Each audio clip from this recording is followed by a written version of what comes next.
Okay, so good morning. My name is Pil Huang. I am a third year internal medicine resident of Northside Medical Center.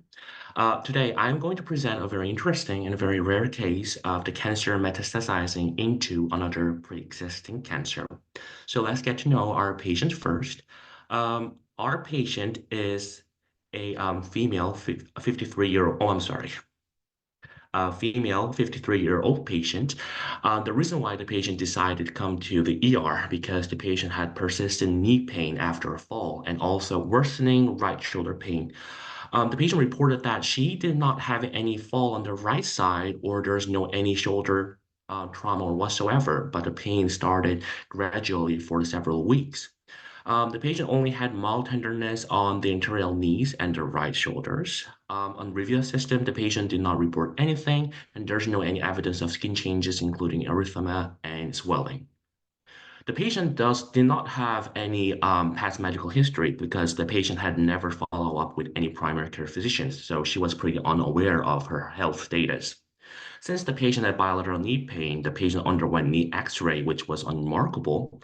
And they also did the right shoulder X-ray, which surprisingly revealed a pathologic fracture as the distal clavicle. Considering the patient's age and this pathologic fracture, the patient underwent whole body CT scan to rule out any possible undiagnosed malignancy. And sadly, it showed a 7 centimeter right breast lesion with numerous bilateral pulmonary nodules. So it seems like the patient had metastatic breast cancer. So the patient underwent breast biopsy.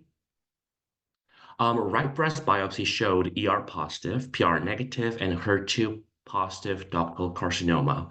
And they also did the brain MRI and showed a 6 centimeter right extractional mass with surrounding vasogenic edema. From the imaging, it looks like just typical benign meningioma. However, the size was a little bit big, and the patient has a minimal midline shift change. So the patient underwent brain mass resection. And the pathology report from brain mass surprisingly showed a ductal carcinoma within a background of meningioma. So this ductal carcinoma was consistent with the breast cancer the patient was found to have. So if you see the right side of the presentation, I have uploaded the 4 pathology slides from this brain mass.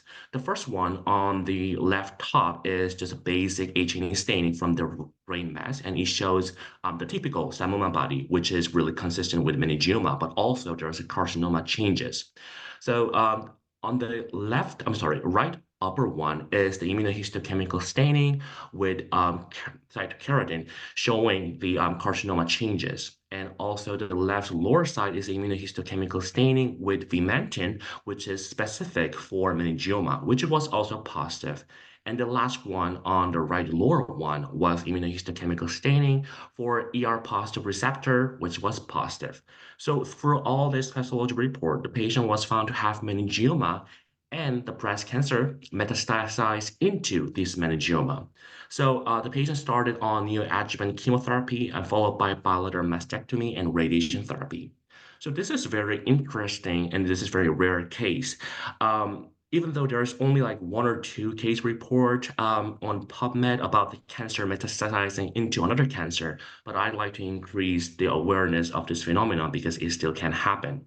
And also, surprisingly, meningioma patients have an increased risk of developing breast cancer. The recent meta-analysis published in JAMA, it shows that the patients with meningioma have a tenfold higher risk of developing breast cancer compared to the general populations. So the physicians, whoever have this meningioma female patients, they also have to monitor the patients vigilantly to make sure there's no any signs or symptoms of breast cancer. And lastly, I'd like to emphasize again the importance of regular follow-up because the patient did not have any follow-up with primary care physicians. If the patient had followed up with her primary care physicians, then this could have been prevented possibly. So again, I'd like to say the importance of regular follow-up with routine cancer screening with their primary care physicians. So this is my reference, and thank you for listening to my presentation.